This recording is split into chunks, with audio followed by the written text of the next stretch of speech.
So today I'm going to be talking to you about cultivating useful ways of thinking.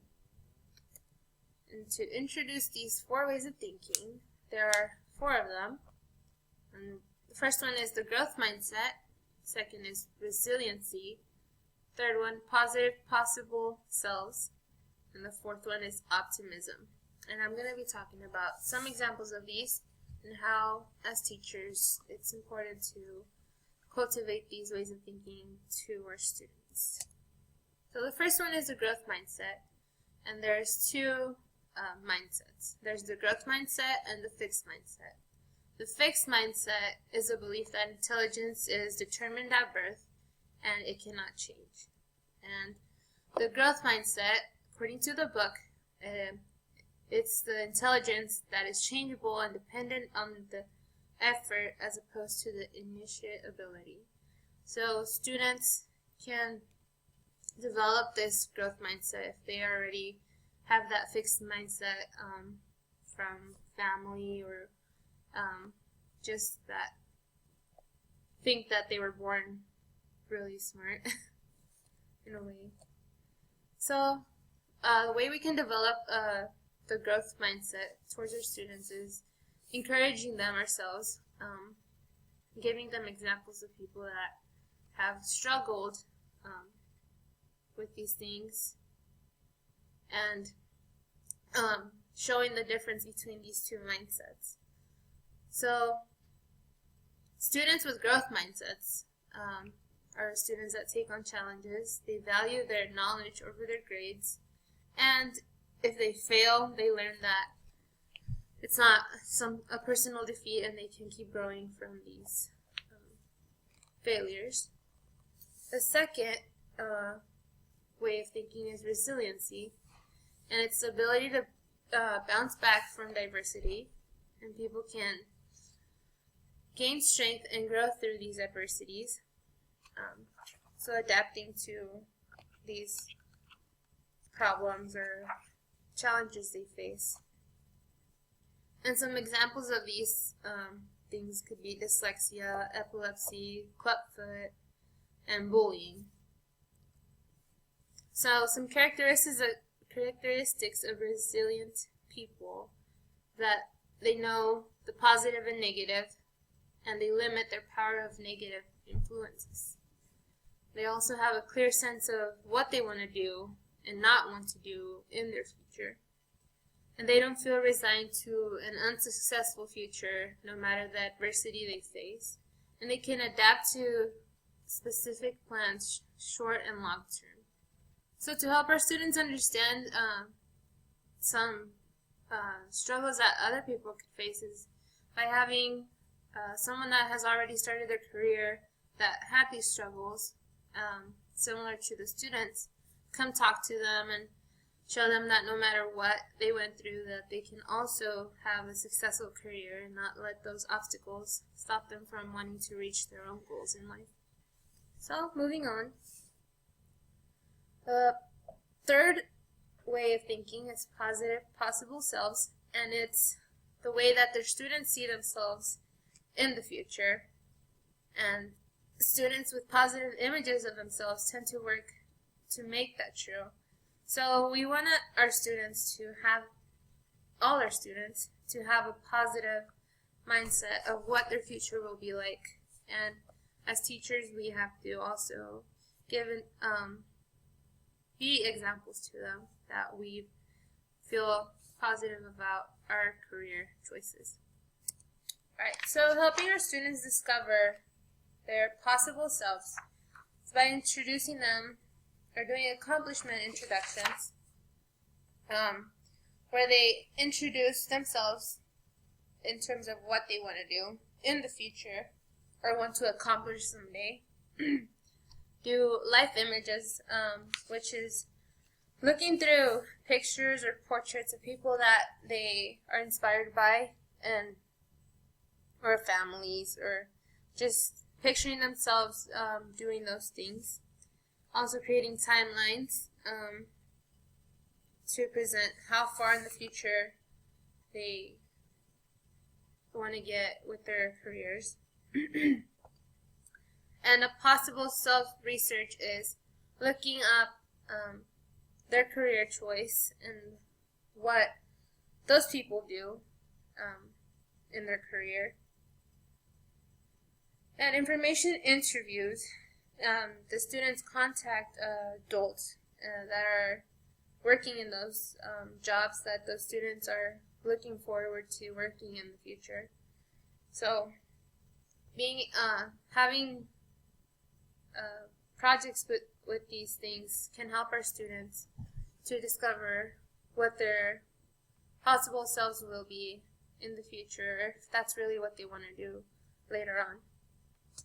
So the last way of thinking is optimism, and obviously we all want our students to have positive thinking and that they can do anything no matter the obstacles that they may face.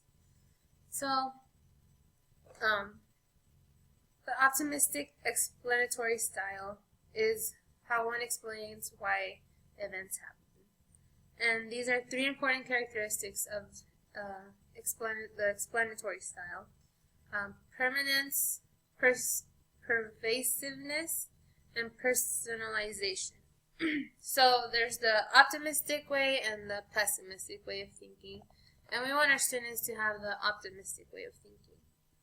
So the way we can develop this as teachers is by Seligman's ABCDE reflection strategy. So the first one, A is for adversity, B is for beliefs, C is for consequences, which follows with distancing and distractions. D is for disputation, which also follows by evidence, alternatives, implications, usefulness. And the last one is E for energization. So the ways we can apply these, or what these really mean, are adversity, making factual descriptions of an adverse event, so just not including feelings of, or the student doesn't talk about how they felt if something happened to them, so that's just the first step to it. The belief, expressing their beliefs or opinion about the event, could be a logical reason, it could be something non-logical. It's just, they're just thinking about different possibilities of why that event occurred. Consequences is taking into account a person's beliefs and feelings about the adverse event and how they reacted as a result. So the student might start distancing themselves, and they try to see the other person's point of view, but then they feel like, oh, maybe it was just me. And they start trying to stop thinking negatively about the event and distracting themselves to not come up with conclusions that aren't, or don't have to do with the event. So disputation, they carefully consider each belief about the event and argue against it. They look for the evidence to prove that the belief is wrong. They look for different alternatives, or how or why the event occurred that way. They start making implications and consider the event, beliefs, and the consequences, and how the person's actions will affect the relationship. So they start thinking how, if they start acting a certain way, how it's going to affect that relationship towards that person or whatever situation they might be going through. And usefulness is they start considering the degree to which the initial beliefs about the event are productive and helpful. So in disputation, they have the little angel on one shoulder and the devil trying to convince them if they're thinking about the right or wrong thing. So that's a way to remember disputation. And the last one is energization, and it's understanding if the strategy and all those thinking actually helped with the event. If this event was successful, then the student's optimistic way of thinking came through. But sometimes our students will have that pessimistic way of thinking. And as teachers, we want our students to always have a positive mindset towards their goals towards whatever struggles they may face in the classroom. We want them to grow in this optimistic way and not give up. So we can introduce this by breaking apart each step of Seligman strategy. So to conclude, no matter what way of thinking the teacher focuses on, it's important to keep the students' thinking active by applying real-world situations. So giving examples of each way of thinking and talking about those could be events that are happening in our world, or just people that have been successful and haven't let these adverse events stop them from succeeding. So students can cultivate ways of thinking that help them better understand and control themselves. So these are some questions that as teachers we should try to think about, and how we can help our students have or cultivate different ways of thinking. Hope you enjoyed this and learned something new. Thank you.